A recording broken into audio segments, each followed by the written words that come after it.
अगर आप सप्लाई और डिमांड को मास्टर कर लेते हैं तो चार्ट्स देखने का आपका नजरिया हमेशा के लिए बदल जाएगा। इससे आप सिर्फ प्रॉफिट ही नहीं बल्कि बड़े बड़े प्रॉफिट भी कमा सकते हैं। इस वीडियो में हम आपको यह सब चीजें बताने वाले हैं। अगर आप सप्लाई और डिमांड को सच में मास्टर करना चाहते हैं तो मेरा आपसे एक रिक्वेस्ट है कि वीडियो के किसी भी पार्ट को स्किप न करें। इस पूरे वीडियो में हम आपको बताएंगे कि सप्लाई और डिमांड क्या होता है, आपको इसे क्यों ट्रेड करना चाहिए, आप कैसे चार्ट्स पर सप्लाई और डिमांड जोन को ड्रॉ कर सकते हैं और फाइनली आप इसे कैसे ट्रेड कर सकते हैं, एंट्री कैसे लेनी है और एग्जिट कैसे करना है। वीडियो के अंत में मैं आपके साथ मेरा खुद का तरीका शेयर करूंगा जिससे मैं सप्लाई और डिमांड को ट्रेड करता हूं, ताकि आप जान सकें कि मेरी स्ट्रेटजी क्या है। तो चलिए वीडियो शुरू करते हैं, जहां सबसे पहले हम basics of supply and demand जानेंगे। सप्लाई और डिमांड क्या है? बेसिकली सप्लाई और डिमांड एक एग्रेसिव सेलिंग और एग्रेसिव बाइंग होती है, बस इतना ही। एग्रेसिव बाइंग और एग्रेसिव सेलिंग हमें बताती है कि बड़े लोग या बिग बॉयज कहां पर मार्केट में इंटर कर रहे हैं और कहां से एग्जिट कर रहे हैं, और बिग बॉयज प्राइस को किस डायरेक्शन में पुश कर रहे हैं। कैंडलस्टिक पैटर्न को ध्यान से देखो। ये बड़े रेड कैंडल हमें बताते हैं कि यहां पर एग्रेसिव सेलिंग हुई है, यानी कि यहां बड़े वॉल्यूम्स और बड़े मोमेंटम शामिल हैं मार्केट को नीचे लाने में। अब नेक्स्ट चार्ट पर ध्यान दें। आप यहां देख सकते हैं कि यहां पर एग्रेसिव बाइंग हुई है, जिसका मतलब है कि बिग बॉयज बड़े वॉल्यूम और बड़े मोमेंटम के साथ प्राइस को ऊपर ले जा रहे हैं। इन्हीं दोनों चीजों को आपको देखना चाहिए जब आप सप्लाई और डिमांड को ट्रेड कर रहे होते हैं, क्योंकि ऐसे मोमेंटम हमें बताता है कि स्मार्ट मनी कहां पर मार्केट में एंटर कर रही है, मार्केट को किस डायरेक्शन में ले जा रही है और मार्केट से कहां पर एग्जिट कर रही है। और अगर आप छोटे छोटे कैंडलस्टिक्स को देखते हैं तो इसे सप्लाई और डिमांड एरिया नहीं समझना चाहिए।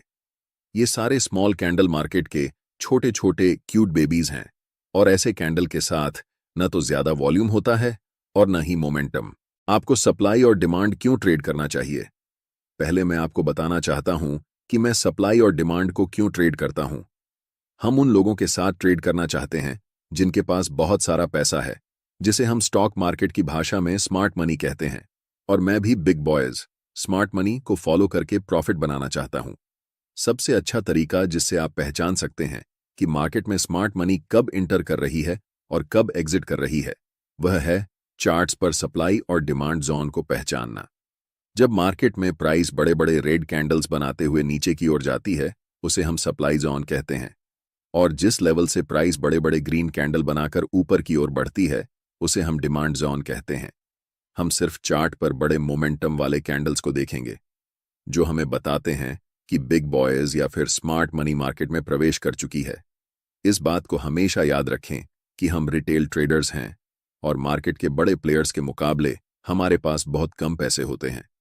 इन बड़े प्लेयर्स के पास 500 करोड़, 1000 करोड़, 2000 करोड़ जैसी बड़ी रकम होती है। चार्ट्स को ध्यान से देखो।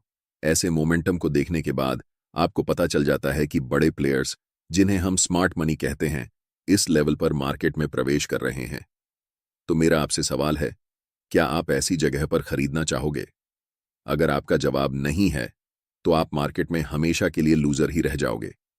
लेकिन मुझे पता है कि आप सबका जवाब हां होगा, क्योंकि आप मार्केट में प्रॉफिट बनाने आए हैं और यहां तो आपके सामने मुफ्त पैसे पड़े हुए हैं। आप जानते हैं कि स्मार्ट मनी के पास बड़े पैसे हैं, बड़ी पावर है और उनके पास मार्केट को मूव करने की ताकत है। सबसे बड़ी गलती जो रिटेल ट्रेडर्स कर सकते हैं वह है ऐसे स्मार्ट मनी के खिलाफ ट्रेड करना जो आपसे अनलिमिटेड टाइम बड़ा है। अब आपको पता है कि सप्लाई और डिमांड को क्यों ट्रेड करना है। अब हम जानेंगे सप्लाई और डिमांड जोन को चार्ट्स पर कैसे ड्रा करते हैं। एक जरूरी बात, ये वीडियो रुक रुक के चल सकता है, पर मैं angel one super app smoothly चलता है।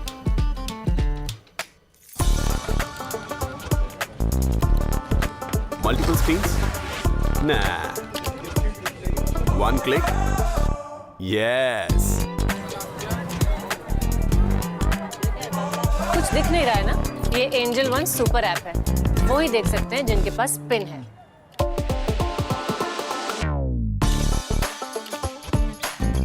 एंजल वन सुपर ऐप से इन्वेस्टिंग है फास्ट, सिक्योर एंड रिलायबल। तो आप कब डाउनलोड कर रहे हो? Investments in securities market are subject to market risks. Please read all the related documents carefully before investing. अब हम जानेंगे कि सप्लाई और डिमांड को चार्ट्स पर कैसे पहचान सकते हैं। पहला तरीका यह है कि ट्रेड में आपको तभी एंट्री लेनी है जब आपको कम से कम 3 मोमेंटम कैंडल्स दिखें। हो सकता है कि एक मोमेंटम में 4-5 बड़े कैंडल्स हों, लेकिन कम से कम 3 तो होना ही चाहिए, तभी हम ट्रेड में एंट्री ले सकते हैं। जैसे कि इन 3 मोमेंटम कैंडल्स को देखो। ध्यान रखना कि ऐसे छोटे कैंडल्स को सप्लाई और डिमांड मत समझना। इस एग्जाम्पल में हम इन 3 ग्रीन मोमेंटम कैंडल्स का इस्तेमाल करेंगे। दूसरा चीज आपको यह करना है कि ऐसे एरिया ढूंढना है जहां से मोमेंटम शुरू हुआ है, और उन तीनों कैंडल्स के जस्ट प्रीवियस वाले कैंडल पर हम एक रेक्टेंगल बॉक्स ड्रॉ करेंगे। ध्यान देना कि वह बॉक्स कैंडल की हाई और लो को पूरी तरह कवर कर रहा हो। अब जो आपको चार्ट्स पर यह रेक्टेंगल एरिया दिख रहा है, यह पूरा एरिया एक डिमांड जोन है, और अगली बार जब भी प्राइस इस जोन में आएगा तब यहां से आपको बाय ट्रेड में एंट्री करनी है। क्योंकि यहां पर ऐसा हो चुका है, तो ध्यान देने वाली बात यह है कि प्राइस इस जोन तक आया और उसके बाद बड़े ग्रीन कैंडल्स बनाते हुए शूट अप कर गया।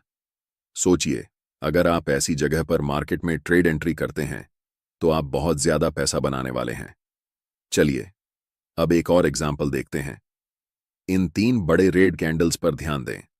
यहां पर हमें इन कैंडल्स को सिलेक्ट करना है और इन 3 कैंडल्स के प्रीवियस कैंडल की हाई और लो को टच करते हुए राइट साइड की तरफ खींचते हुए एक रेक्टेंगल बनाना है। यह रेक्टेंगल एरिया एक स्ट्रॉन्ग सप्लाई जोन है, इसलिए हमें वेट करना है कि प्राइस दोबारा इस सप्लाई एरिया में आए। और जैसे ही प्राइस सप्लाई जोन के पास आती है, मैं चाहता हूं कि आप ध्यान से देखें कि क्या होता है। प्राइस इस जोन में आने के बाद थोड़ा कंसोलिडेट होती है और फिर एक स्ट्रॉन्ग रेड कैंडल बनाते हुए नीचे चली जाती है। यहां पर प्राइस लिटरली इस सप्लाई जोन के पास आने के बाद कोलैप्स कर जाती है। इससे आप सीखते हैं कि सप्लाई और डिमांड जोन को चार्ट्स पर कैसे पहचानते हैं। अब हम जानते हैं एक और मेथड जिसे हम कंसोलिडेशन मेथड कहते हैं। इस चार्ट पर नजर डालें। यहां पर प्राइस एक टाइट रेंज में ऊपर नीचे हो रही है, जिसे हम कंसोलिडेशन जोन कहते हैं। अब हम एक रेक्टेंगल टूल लेंगे और इस पूरे कंसोलिडेशन जोन को कवर करते हुए राइट साइड की तरफ रेक्टेंगल को ड्रॉ करेंगे। ध्यान से देखिए कि प्राइस इसके बाद क्या करती है। प्राइस इस कंसोलिडेशन जोन को तोड़ने के बाद रीसेट के लिए ऊपर जाती है, और जैसे ही वह रेक्टेंगल बॉक्स को टच करती है, प्राइस वहां से नीचे की तरफ आने लगती है। तीसरा मेथड है आपको ऐसे एरिया को खोजना जहां पर मैक्सिमम नंबर में कैंडल्स की लंबी विक्स हों। चार्ट्स पर विक्स का बनना हमें बताता है कि प्राइस उस लेवल से रिजेक्ट हो रही है, और ऐसे लेवल को मार्केट में रिजेक्शन लेवल कहा जाता है। जहां पर मल्टीपल लॉन्ग विक्स वाले कैंडल्स बने हुए हैं, वहां क्या करेंगे कि रेक्टेंगल टूल सेलेक्ट करके इस पूरे विक्स वाले कैंडल्स को कवर करते हुए रेक्टेंगल बॉक्स को राइट साइड की तरफ खींचेंगे। आपको दिखेगा कि अगली बार जब प्राइस इस लेवल पर आई तो प्राइस यहां से बड़े बड़े ग्रीन कैंडल्स बनाते हुए शूट अप कर गई। इसे हम कह सकते हैं कि यह एक बहुत ही स्ट्रॉन्ग डिमांड जोन है। अब हम पूरे यकीन के साथ कह सकते हैं कि आप सप्लाई और डिमांड जोन को चार्ट्स पर पहचानना सीख चुके हैं। इसके बाद यह बेहद जरूरी है कि आप ये जानें कि आप इसे कैसे ट्रेड करेंगे। इस चार्ट में हमने 3 बड़े ग्रीन मोमेंटम कैंडल्स को पहचान लिया है। अब हम उनके हाई और लो को कवर करते हुए राइट साइड तक एक रेक्टेंगल जोन बनाएंगे और आपका डिमांड जोन तैयार हो जाएगा। अब हम वेट करेंगे कि कब प्राइस वापस इस डिमांड जोन में आएगी। ट्रेड में एंट्री करने के लिए आपके पास 2 सबसे ज्यादा उपयोग किए जाने वाले तरीके हैं। पहला तरीका है कि आप एक बाय लिमिट ऑर्डर प्लेस कर सकते हैं, ताकि जब भी प्राइस इस डिमांड जोन में आए तो ऑटोमेटिकली बाय ट्रेड में एंट्री हो सके। दूसरा तरीका यह है कि आप मैन्युअल बाय ऑर्डर लगा सकते हैं जब प्राइस इस लेवल पर आती है। हम ज्यादातर दूसरे तरीके को ही प्रेफर करते हैं, क्योंकि याद रखना चाहिए कि डिमांड जोन कितना भी स्ट्रांग क्यों ना हो, हमेशा यह चांस रहता है कि प्राइस उस लेवल को ब्रेक कर दे। अब हम वेट कर रहे हैं कि कब प्राइस इस डिमांड जोन के पास वापस आएगी। जैसे ही प्राइस इस डिमांड जोन के पास आती है या फिर उसे टच करती है, आपको तुरंत मार्केट में एंट्री नहीं लेना है। पहले मार्केट को कंफर्मेशन देने दो कि अब मार्केट ऊपर जाने वाली है। आप देख सकते हैं कि यहां पर एक 2G कैंडलस्टिक पैटर्न बना है, और ये लंबी विक्स हमें बताती है कि प्राइस यहां से रिजेक्शन ले रही है। लेकिन हम अभी भी कंफर्म नहीं हुए हैं कि प्राइस ऊपर ही जाने वाली है, इसीलिए हमें और इंतजार करना पड़ेगा। जस्ट नेक्स्ट कैंडल एक बड़ी बुलिश कैंडल फॉर्म होती है, और हम यहां पर कंफर्म हो जाते हैं कि मार्केट अब यहां से ऊपर जाने वाली है, क्योंकि ये बुलिश इंगल्फिंग कैंडल हमें बताती है कि मार्केट में स्मार्ट मनी बाइंग पोजीशन बना रही है। और आप जानते हैं कि स्मार्ट मनी की एंट्री के बाद प्राइस सुपरफास्ट स्पीड से ऊपर जाने वाली है। हम यहां मार्केट में एंट्री लेंगे जिसमें हमारा स्टॉप लॉस स्विंग लो के नीचे होगा। अगर आप ज्यादा सेफ रहना चाहते हैं तो आप अपना स्टॉप लॉस बिल्कुल इस डिमांड जोन के नीचे रख सकते हैं। अगर हम टारगेट की बात करें तो ऊपरी लेवल पर प्रीवियस कुछ कैंडल्स को देखें। यहां पर 3 लगातार रेड कैंडल्स बनी हैं और उनके जस्ट प्रीवियस कैंडल एक लॉन्ग विक्स रिजेक्शन कैंडल है, जिससे हम कंफर्म हो जाते हैं कि यह लेवल एक सप्लाई जोन है। इसीलिए जब प्राइस इस लेवल को टच करेगी, हम अपना प्रॉफिट यहां बुक करेंगे। जब एक बार कोई सप्लाई या डिमांड जोन प्राइस का रिस्पेक्ट नहीं करता है तो आपको पहले से ड्रॉ किए हुए रेक्टेंगल को डिलीट करना है और फिर नए सप्लाई और डिमांड जोन को चार्ट्स पर ड्रॉ करना है। अगर कोई नया सप्लाई या डिमांड जोन नहीं दिख रहा है तो हम मार्केट में वेट करेंगे। जब प्राइस इस लेवल से 3 बड़े ग्रीन कैंडल्स बनाती है तो हमें पता चलता है कि यह एक नया डिमांड जोन है। इन 3 ग्रीन कैंडल्स के जस्ट प्रीवियस कैंडल को कवर करके हम एक रेक्टेंगल बॉक्स राइट साइड की तरफ खींचेंगे। अब हम इंतजार करेंगे कि प्राइस कब इस डिमांड जोन के पास आएगी ताकि हम ट्रेड में एंट्री कर सकें। इस एरिया में हमें दिख रहा है कि कैंडल्स के पास बड़े बड़े विक्स हैं, इसलिए हम यहां एक सप्लाई जोन ड्रॉ कर सकते हैं। जब प्राइस इस डिमांड जोन के पास आती है तो स्ट्रॉन्ग रेड कैंडल बनाते हुए इस लेवल को थोड़ा सा ब्रेक कर देती है। ऐसी सिचुएशन में रिटेल ट्रेडर्स अक्सर इसे एक ब्रेकडाउन के रूप में देखते हैं और सेल पोजीशन में एंट्री कर लेते हैं। लेकिन नेक्स्ट कैंडल एक बुलिश कैंडल बनती है जो कंफर्म करती है कि अब प्राइस यहां से ऊपर जाने वाली है। इस सिचुएशन में हम बाय पोजीशन में एंट्री करेंगे और नेक्स्ट सप्लाई जोन तक अपना टारगेट रखेंगे। हमारा stop loss last swing low के नीचे होगा। इसके बाद प्राइस बुलिश कैंडल्स बनाते हुए ऊपर की तरफ बढ़ जाती है और हमारा टारगेट हिट हो जाता है। अगर आप अभी तक मेरे वीडियो को देख रहे हैं तो अब मैं आपके साथ अपनी सीक्रेट ट्रेडिंग स्ट्रैटेजी शेयर करने वाला हूं, जिसमें मैं बताऊंगा कि सप्लाई और डिमांड को यूज करके मैं खुद कैसे ट्रेड करता हूं। ट्रेड करते समय मैं सिर्फ एक कंफर्मेशन पर ध्यान नहीं देता, बल्कि मल्टीपल कंफर्मेशंस को देखता हूं, तभी ट्रेड में एंट्री लेता हूं। एक्सटर्नल कंफर्मेशन के लिए मैं अक्सर फिबोनाची रिट्रेसमेंट टूल का उपयोग करता हूं और ऐसा मैं तभी करता हूं जब प्राइस अपर ट्रेंड या डाउनर ट्रेंड में होती है। फिबोनाची टूल को कभी भी साइडवेज मार्केट में यूज नहीं करना चाहिए और यहां एक अप ट्रेंड है, इसलिए हम फिबोनाची टूल को ड्रॉ करेंगे।